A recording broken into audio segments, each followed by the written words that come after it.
à tous, vraiment choyé d'être avec vous ce matin pour parler de comptabilité et de finance. J'espère qu'il vous reste du gaz d'hier à dépenser avec les chiffres. Je sais qu'on sort un petit peu du lot par rapport aux fournisseurs que vous voyez habituellement dans la salle ou avec un thème de cybersécurité aujourd'hui, mais les MSP, pour nous, c'est une clientèle qu'on a vraiment à cœur. C'est une clientèle qu'on traite beaucoup chez le contrôleur. On est une entreprise de services de contrôle financier. On fait du clé en main, de la tenue de livre jusqu'à la gestion stratégique mensuelle, trimestrielle, avec une panoplie de clients, mais les MSP et les entreprises TI en particulier, c'est une grosse niche de clientèle chez nous.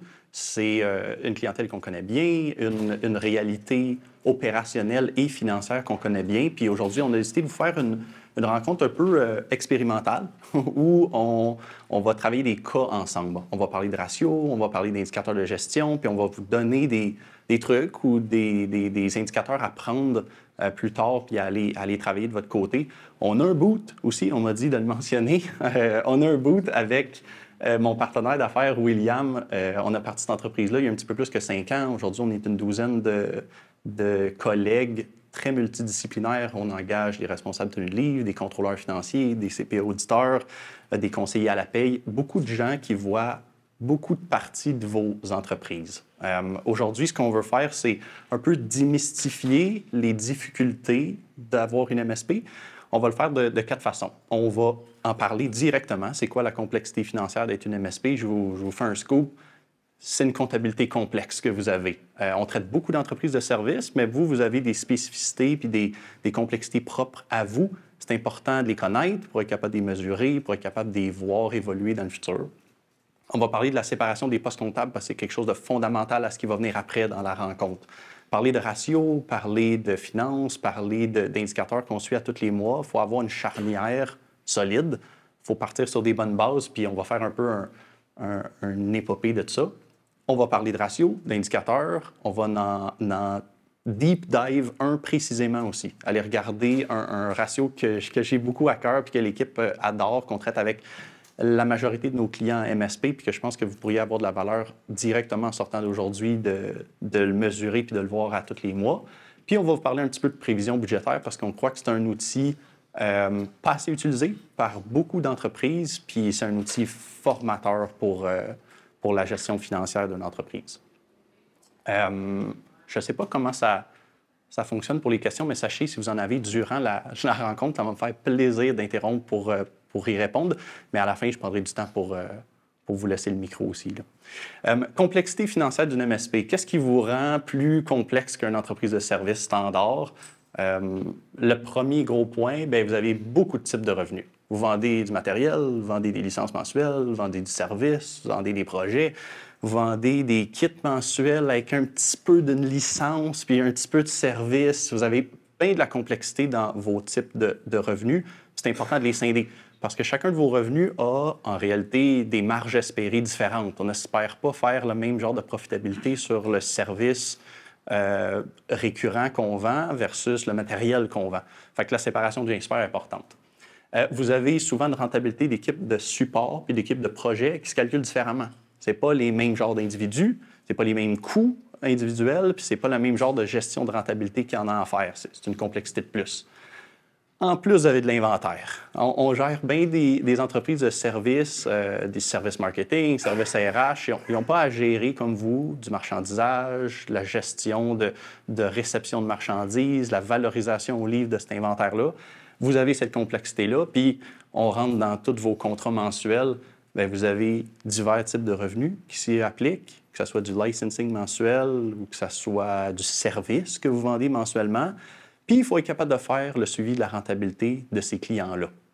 Pas juste de prendre un picture global de la business, mais aussi comprendre, hey, est-ce que j'ai des clients qui appellent trop? Est-ce que j'ai des clients qui sont des top performers? Qu'est-ce qui fait que j'ai de la rentabilité dans certains cas, puis moins dans d'autres? Avant de partir dans des sujets plus intéressants que la complexité des MSP, il y a quelques angles morts super importants à comprendre de votre réalité. Puis on a pris un cas d'espèce d'un client qu'on a pris en charge en octobre. Ça, c'est un graphique typique qu'on voit des revenus d'entreprise qui ne font pas les 3 sujets plus haut.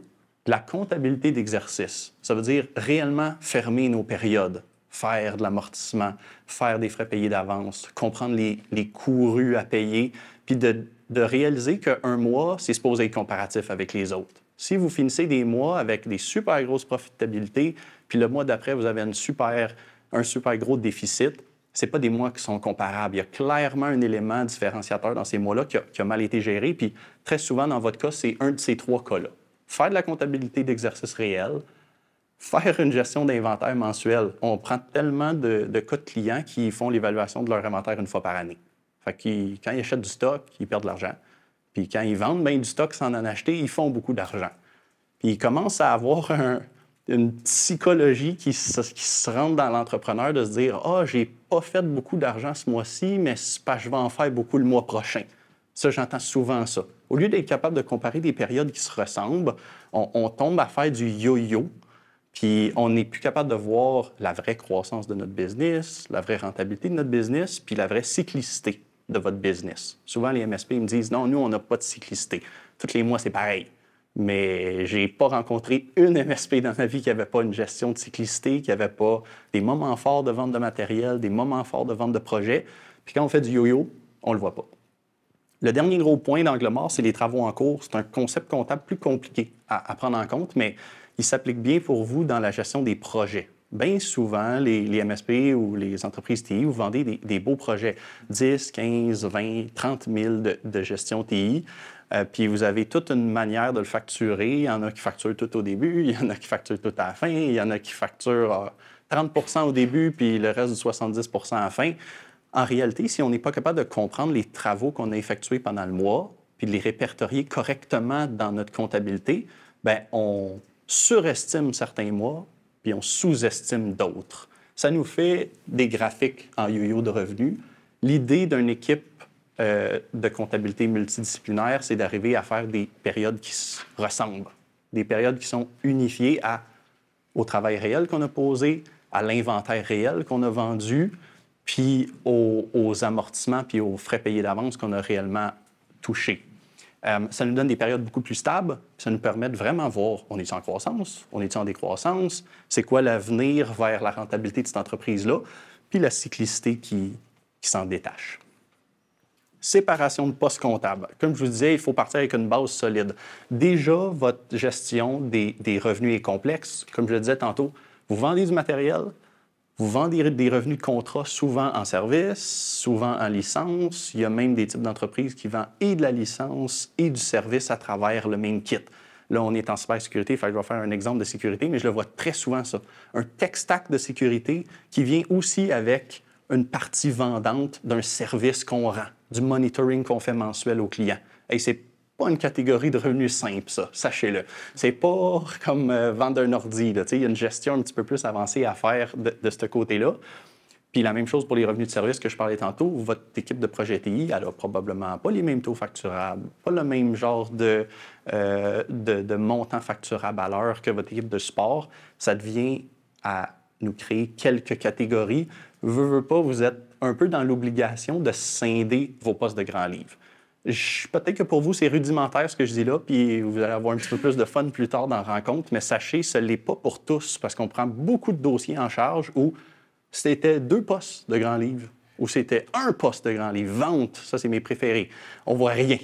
T'sais. La façon d'être capable de faire de l'analyse, c'est assurément de séparer des postes de grand livre. On vous a donné un exemple bien simple. On en a des clients qui en ont plus, on en a qui en ont moins, mais de scinder l'équipement, les services professionnels des services techniques, le service géré du service infonuagique. Nous, on appelle ça le service infonuagique, mais vous appelez ça peut-être du licensing vendu mensuellement. Les ristournes manufacturières, les ristournes que vous recevez qui sont liées à vos ventes infonuagiques, c'est important de ne pas tout mettre dans le même melting pot. Tu sais, on a des clients qui ont beaucoup de ristournes manufacturières, puis ça devient une vraie valeur à leur vente d'équipement puis à leur marge d'équipement, mais ils ne scindent pas au poste de grand livre. Fait qu'on n'est pas capable de trouver l'information de façon facile par après. Même chose, malheureusement, pour les coûts. Pour calculer une marge, on est obligé d'avoir une partie en coût puis une partie en vente. Le premier gros problème qu'on voit tout le temps, c'est que les salaires ne sont pas scindés. Tout est dans un tas. Des fois même, on a salaire et charges sociales tout à la même place. Compensation salariale, une belle ligne de masse salariale au complet, au grand livre. Mais vous avez de la main-d'œuvre directe, vous avez de la main-d'œuvre indirecte, vous avez des vendeurs, vous avez des catégories de salariales qui impactent différents types de revenus. Fait que séparer les salaires, c'est super important. Puis après, bien, séparer l'équipement, l'info nuagique, la sous-traitance, ça nous permet d'avoir un revenu qui se cumule avec un coût pour générer une marge. C'est comme ça qu'on est capable de facilement découler ce qui s'en vient. Le plus difficile à se rappeler, c'est on sépare les revenus parce qu'on a des marges espérées différentes. Vu qu'on espère avoir plus que 50 de marge sur du service, puis peut-être que vous êtes très satisfait avec plus que 18 de marge sur de l'équipement, bien, on ne peut pas les mettre dans le même tas. Assurément, on se contamine quand on le fait. Partie plus crunchy peut-être de la rencontre sur les ratios et les indicateurs importants, ce qui nous arrive quand on réussit à scinder correctement nos revenus, scinder correctement nos coûts, bien, la vie financière est à nous. On a la possibilité de calculer des ratios financiers, mais aussi de les faire corréler avec nos ratios opérationnels. Trop souvent, ce qu'on voit dans l'industrie, c'est votre relation avec la comptabilité ou avec la finance, c'est une fois par année, vous rencontrez votre comptable et vous donne votre ratio de fonds de roulement. Vous ne savez pas nécessairement ce que ça veut dire ou c'est quoi les bons métriques. Puis après, comment ça s'applique dans votre vie réelle puis dans vos opérations, bien, on ne sait pas comment le faire bouger non plus.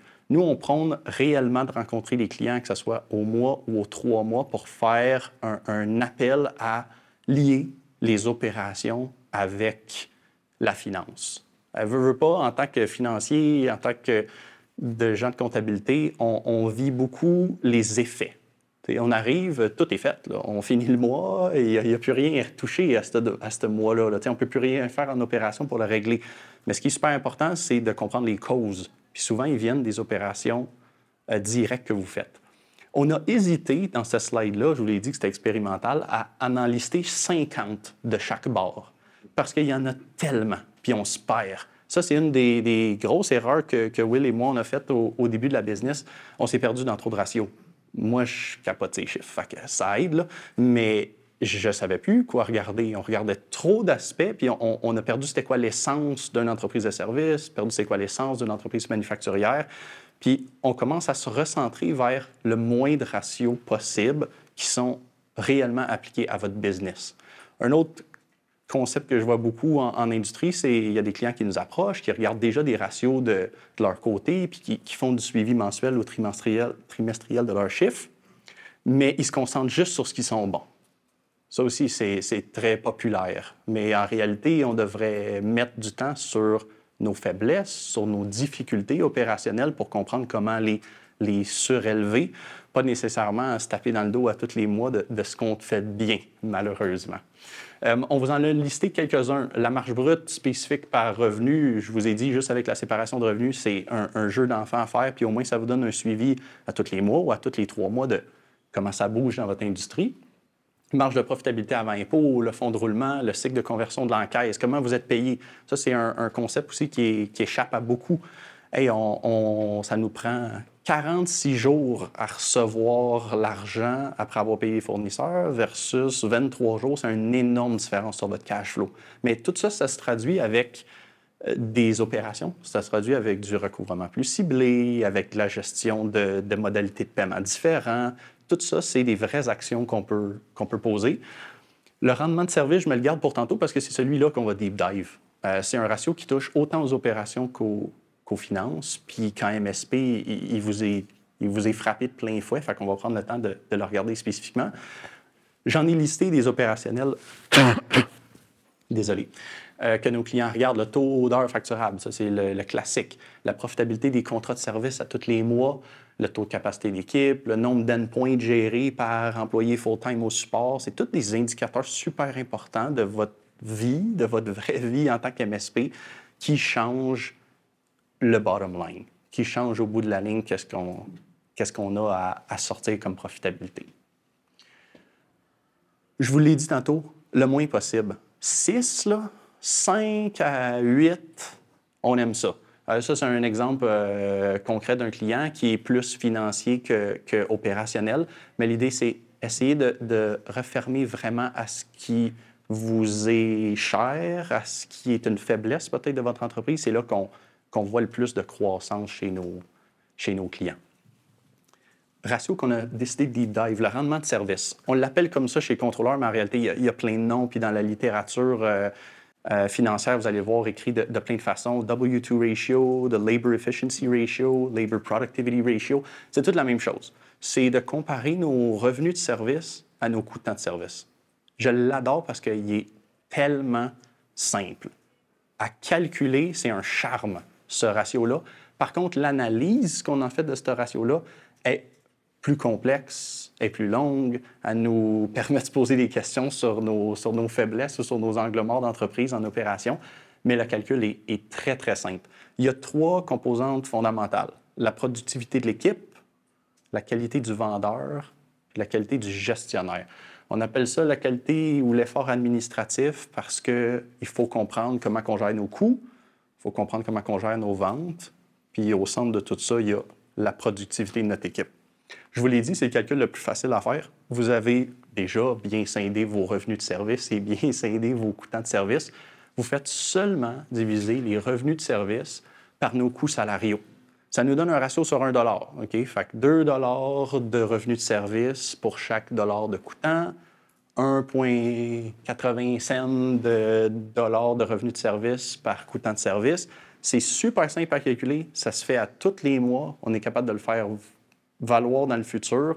Puis c'est un ratio qui est très, très sensible au coûtant de service. Puis en réalité, c'est peut-être la majorité de vos coûtants d'entreprise, c'est vos coûtants de service. Les regarder de plus proche, ça a une super grosse valeur.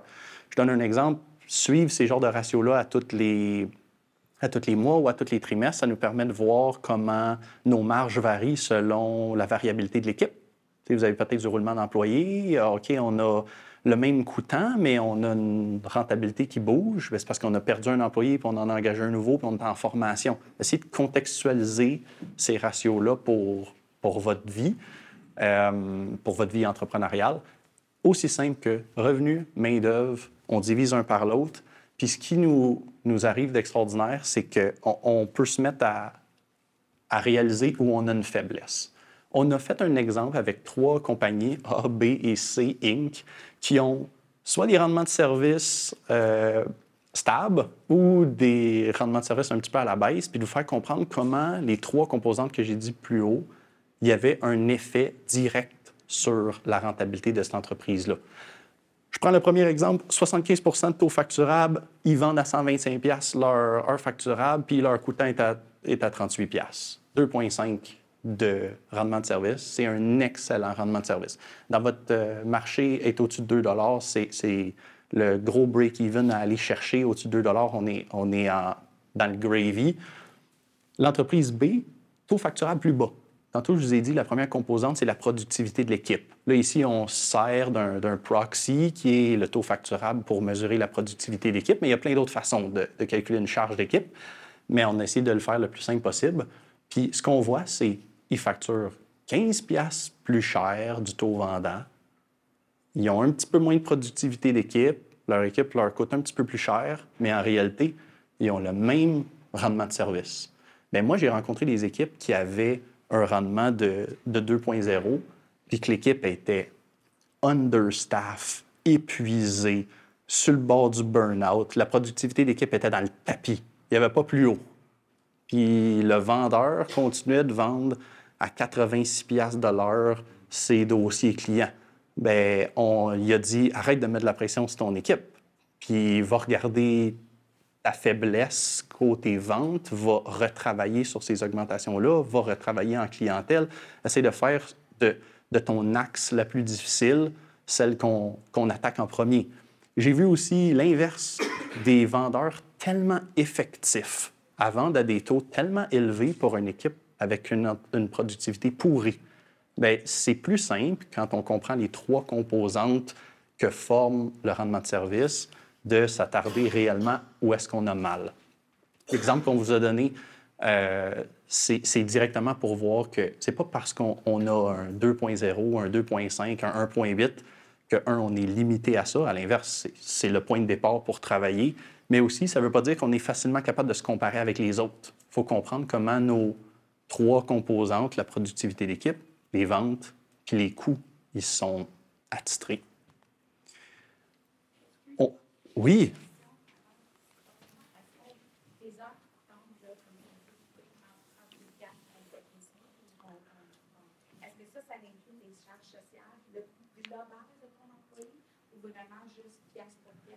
Excellente question. Nous, on fait le calcul des deux.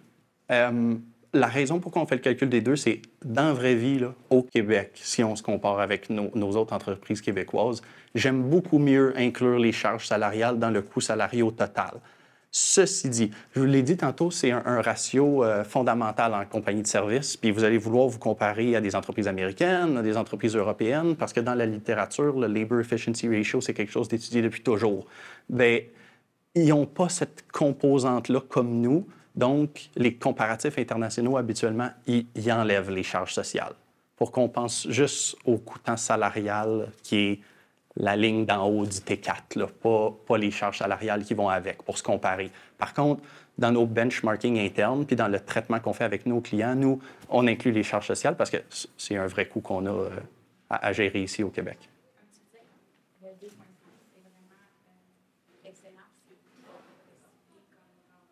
2,5, c'est best in class.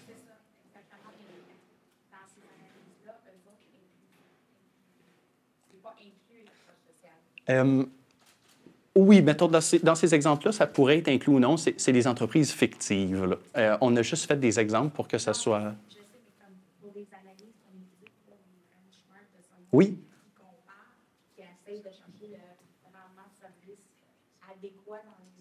Mm-hmm. C'est pour ça que c'est pour ça que quand on se compare à l'industrie internationale, on enlève nos charges sociales du calcul. Ça va augmenter votre... va passer de 2,2 à 2,35, mettons, pour se comparer. Mais entre nous, je crois que les charges salariales, ça a de l'importance à calculer. Vous viendrez nous voir au kiosque, ça me fait plaisir de vous en reparler pendant 20 minutes. Mais c'est une super bonne question. On vous finit sur la prévision budgétaire. On a parlé de ratios importants. On a parlé de prendre le temps, tous les mois, de s'arrêter, de regarder les chiffres, de ne pas penser que la comptabilité, c'est pour quelqu'un d'autre. C'est pour vous. C'est pour les entrepreneurs, la comptabilité, la finance, l'étude, puis les analyses, c'est vraiment pour vous. Puis il y a un effort qu'on adore faire avec les clients parce que ça nous joint avec eux. C'est l'effort de prévision budgétaire. Faire des prévisions budgétaires, ça veut dire se commettre sur des objectifs. C'est pour ça qu'en tant que professionnel de comptabilité, on les adore, c'est que les clients, ils se mouillent. Il faut qu'ils disent c'est quoi qu'ils veulent. Est-ce qu'ils veulent croître? C'est quoi leur pourcentage de croissance? Est-ce qu'ils veulent améliorer leur rentabilité? C'est là où ils se mettent à nu pour créer des objectifs puis nous démontrer leur vision. Puis on pense que c'est un outil super puissant pour les entreprises en croissance. Faire un budget prévisionnel, c'est prendre le temps de s'asseoir, faire nos aspirations, les mettre sur papier, pas juste sur l'état de résultat puis la rentabilité, mais de comprendre comment le cash flow va bouger dans les 12 prochains mois qui vient avec ça. Puis après, à tous les mois, pas besoin de se comparer à des périodes seulement historiques, puis de se dire « Ah, ben là, je regarde mon mois de mars, comment il était mon mois de février du mois d'avant? » On peut aussi se comparer à nos aspirations entrepreneuriales. Ça a une super grosse valeur. Puis on voit que les entreprises dans notre créneau qui font des prévisions budgétaires, que ce soit juste une fois par année, revue aux 3 mois, revue au mois, ça a une super incidence sur la croissance de leur entreprise. C'est pour ça qu'on en parle autant. Ça permet de prioriser les investissements futurs. Ce qu'on réalise à travailler avec beaucoup d'entrepreneurs, c'est qu'ils ont tellement d'idées. Ils ont rien que des idées. Mais après, les mettre en pratique, voir c'est quoi les vrais coûts afférents de ça, peut-être que finalement, toutes leurs idées, c'est sur 2-3 ans que ça se passe. Puis pas toutes dans les prochains 6 mois comme ils pensaient ou pendant l'été quand tout le monde est en vacances. Tu sais, de faire des prévisions réelles sur le cash flow, ça donne aussi une capacité à investir.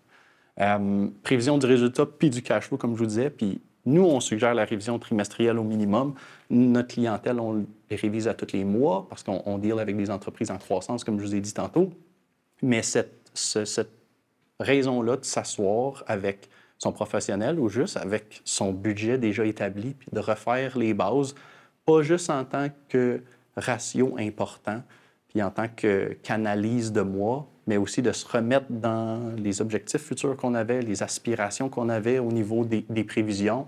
Ça a une super grosse incidence sur votre rentabilité, mais beaucoup sur votre croissance. C'est ce que j'avais comme thème pour vous aujourd'hui. Je sais qu'on s'est posé une question déjà, mais je vous laisse le micro si vous avez des questions pour les 3 prochaines minutes. Oui. Très intéressant. Merci. Moi, dans ma carrière, j'ai rencontré beaucoup de RSP, peut-être 200, 250, qui avaient une compréhension approximative de leur business. Oui. La réalité, c'est que quand ces entreprises-là vont être vendues, ils vont être valorisés sur le MRR, le churn, le CAC, le MRR, c'est le revenu équivalent. Oui. CAC LVT, c'est la valeur à long terme des clients. Donc, c'est des ratios stratégiques. Mm-hmm. Il y a beaucoup d'entrepreneurs qui n'ont aucune idée de ça. Alors, qu'est-ce que vous recommandez comme outil aux entrepreneurs qui veulent avoir une idée là, de sur quoi va être valorisé leur business? Parce que c'est intéressant pour eux s'ils sont un petit peu later stage. C'est intéressant aussi s'ils veulent donner des participations aux employés, garder de la rétention. J'en parlais tantôt qu'on travaille avec beaucoup d'entreprises en croissance, puis on travaille avec beaucoup d'entreprises qui veulent vendre, qui ont déjà l'idée dans 2 ans, dans 3 ans, dans 5 ans de vendre, puis il y a une certaine épuration à faire quand on dit que c'est dans 3 ans qu'on veut vendre, de se préparer à ça. Ce que vous avez sorti comme ratio, le cost of acquisition to lifetime value, la valeur à pérennité d'un contrat versus le coût d'acquisition de ce contrat-là, le MRR, c'est tous des ratios super importants, stratégiques au niveau de la vente parce que votre industrie, elle valorise beaucoup ces éléments-là au niveau d'un prix d'achat. Par contre, pour nous, les causes de l'amélioration de ces ratios-là, ils se font par la bande, par la gestion d'une bonne rentabilité. Trop souvent, on oublie que ce qui est important, c'est les bénéfices quand on vend. Puis des entreprises en vente qui étaient en super croissance, mais qui ne génèrent pas de bénéfices dans votre industrie, ça ne vaut pas de bénéfices. Fait que de se concentrer sur la rentabilité puis de juste faire plus d'études mensuelles ou trimestrielles de leurs chiffres, automatiquement, ça améliore ces types de ratios-là. Ceci dit, l'idée de la présentation, c'est de faire quelque chose qui touche à tous, mais quand on tombe avec des aspirations d'entrepreneurs qui sont soit vendre, soit acquérir, soit merger de la main-d'œuvre interne dans l'actionnariat, c'est plein de ratios qu'on met plus de l'avant parce que, comme vous l'avez bien dit, l'industrie elle valorise beaucoup ces métriques-là. Est-ce qu'on a d'autres questions? Oui? Oui, j'ai une petite question rapide. Qu'est-ce que vous faites pour votre clientèle? Est-ce que vous devenez un cabinet comptable ou c'est seulement des services conseils que vous donnez à vos clients? Excellente question. Nous, c'est vraiment un clé en main de la tenue de livre à gestion stratégique. Première chose à savoir, on ne fait pas de fin d'année. On ne fait pas de certification. On prône l'indépendance comptable, puis d'avoir un vrai contrôleur financier, puis d'avoir un bureau externe de vérificateur. On travaille avec plein de bureaux externes pour gérer puis tout monter le dossier de fin d'année, mais on s'occupe du contrôle financier standard, là, vos encaissements, l'entrée de données fournisseurs, l'approbation de vos factures fournisseurs, jusqu'à avoir un mois super robuste. Puis dans quel coin, excuse-moi? Nous, on est à Brossard, okay. Mais on a des clients partout dans la province. Puis je prends cette question-là pour en parler. Faire de la stratégie, faire du FP&A, là, des prévisions, de l'analyse, c'est ce qu'il y a de plus le fun. Puis c'est ce que les clients voient en premier lieu, mais on est obligé d'avoir une conformité puis un traitement des données super rigide puis super ordonné pour être capable de donner cette valeur-là en clientèle. Fait que souvent, on voit le petit 20 % de plus qui est avoir un stratège à tous les mois puis de faire cette rencontre-là qui est super enrichissante. Mais il y a beaucoup de travail dans établir les revenus, les coûts, la gestion de traité, l'approbation des factures pour être sûr que la donnée qu'on a est véridique. Bonne question. Une dernière question. Oui. Est-ce que vous obligez les outils? On a des favoris. Oui, on a des favoris. veux savoir lesquels. Vous viendrez nous voir au bout pour ça. Non, on a des favoris. Pour être capable d'avoir une équipe multidisciplinaire de haut niveau, il fallait faire une sélection d'outils avec lesquels travailler parce que c'est beaucoup de formation, c'est beaucoup de gestion de personnel. Fait qu'on travaille avec des outils tous sur le marché. On ne travaille pas avec des outils maison bâtis dans un sous-sol. C'est tous des outils super utilisés. Puis on pourra s'en parler plus tard aujourd'hui, mais on a des favoris.